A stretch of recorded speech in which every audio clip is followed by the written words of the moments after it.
Hai, Assalamualaikum. Saya Amira Wahidah binti Adnan, guru SK Kompleks Rantau Abang, Dungun, Terengganu.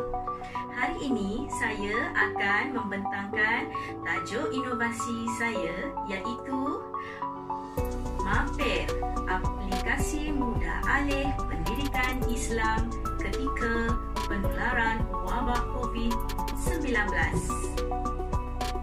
Jom saksikan bersama saya. MAPER adalah singkatan kepada Mobile Apps Pendidikan Islam Rendah.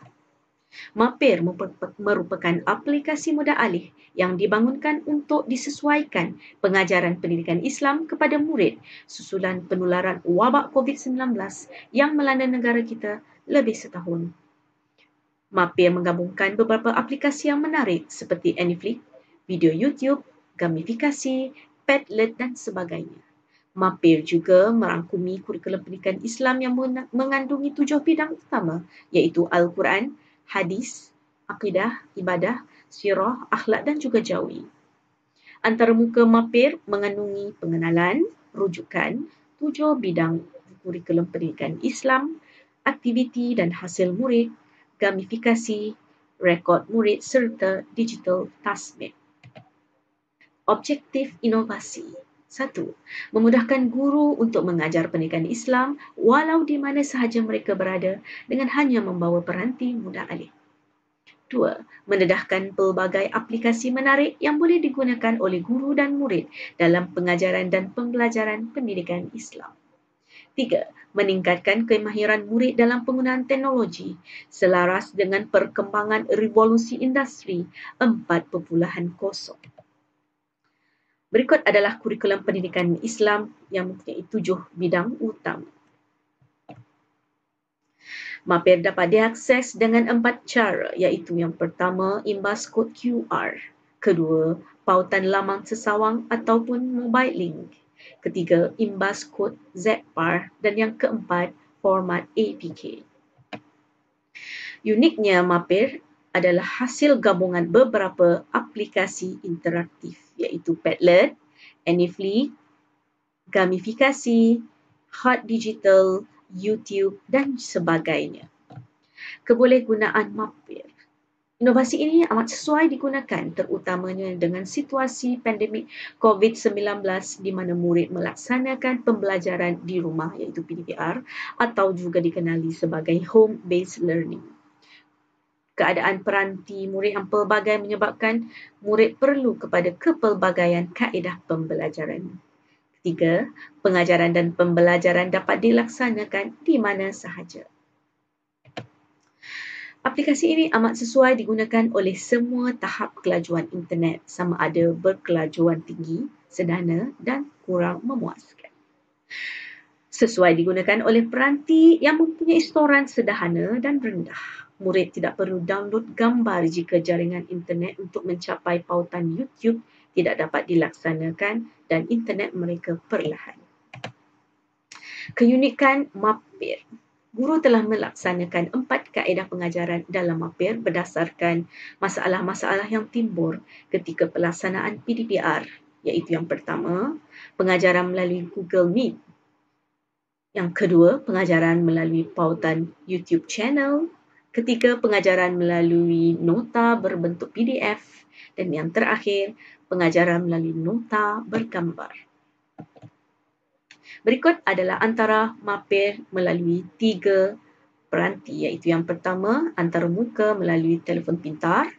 Kedua, antarmuka atau paparan pada tablet. Dan yang ketiga, paparan pada komputer riba ataupun desktop. Potensi kebolehpasaran.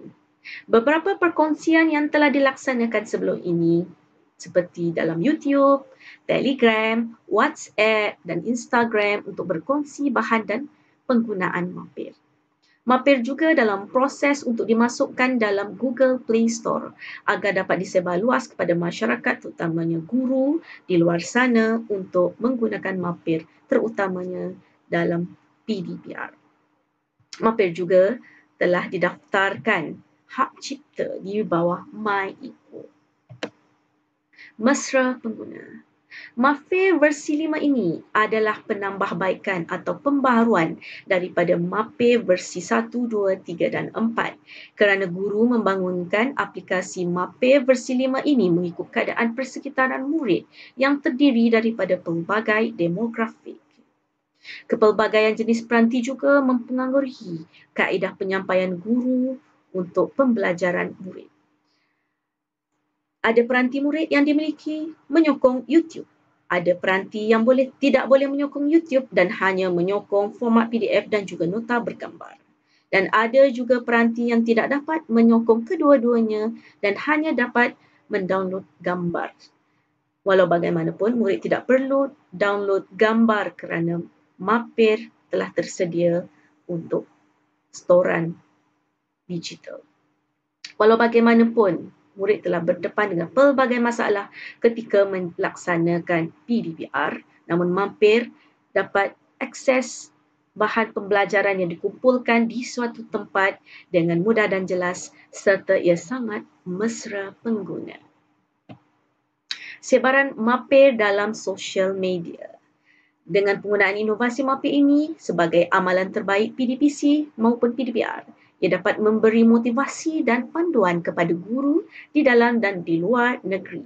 Berikut adalah feedback daripada orang awam yang telah melihat keberkesanan MAPE dan pemudahcaraan untuk merekod aktiviti murid ketika PDPR.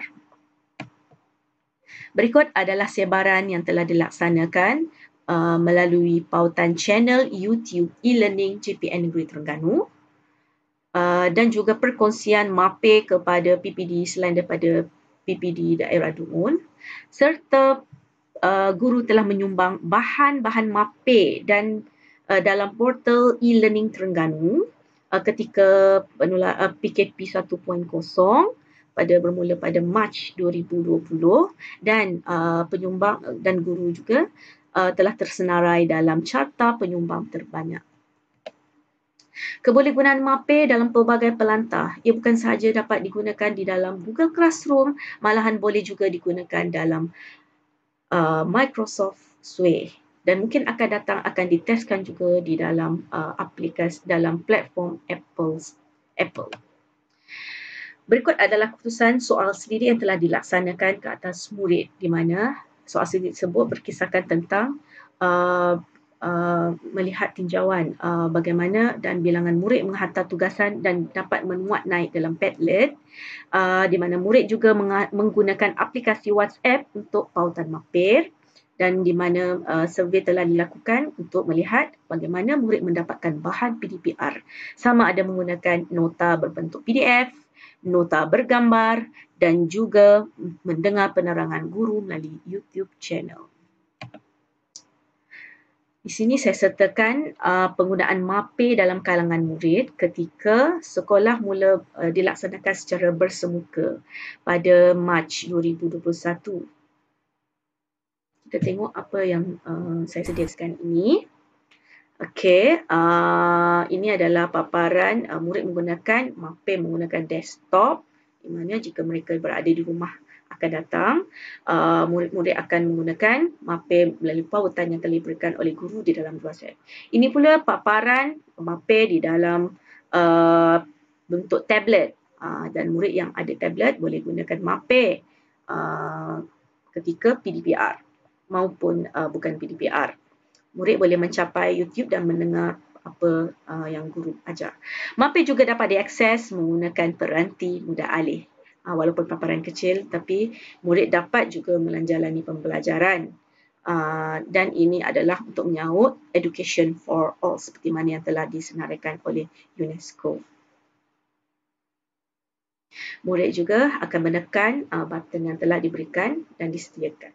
Okay, ini adalah pembelajaran di mana murid telah menunjukkan simulasi di mana bagaimana menggunakan MAPE yang berbentuk gamifikasi. Ini adalah gamifikasi yang terdapat di dalam MAPE untuk menyesuaikan jawi gambar dengan kataan jawi. Okay, ini adalah permainan Jewel of Wisdom, iaitu lebih kurang permainan Candy Crush yang sangat diminati dan digilai oleh masyarakat. Okey, ini pula adalah paparan di mana murid akan menggunakan mapir ketika PDPR dan dia menunjukkan bahawa ini adalah surah Al-Qad. Murid telah memaparkan kaedah surah Al-Qad ketika mereka melaksanakan PDPR. Okey. Mungkin anda tertanya-tanya bagaimana mapir dapat berfungsi di dalam PDPC maupun PDPR. Jom saya tunjukkan.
Bismillahirrahmanirrahim.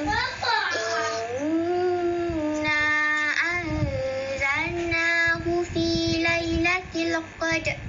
Wa ma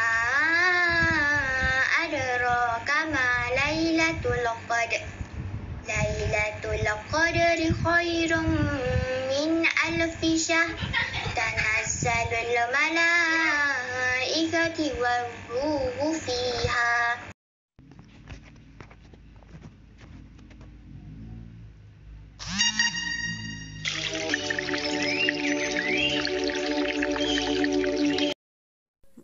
Mapir juga telah memenangi pelbagai anugerah di peringkat kebangsaan dan mempunyai hak cipta di bawah Intelek Malaysia. Semoga anda semua dapat manfaat dan tahu apa itu mapir aplikasi pendidikan Islam. Sekadar itu sahaja daripada saya. Wabillahi taufiq wal hidayah. Wassalamualaikum warahmatullahi taala wabarakatuh.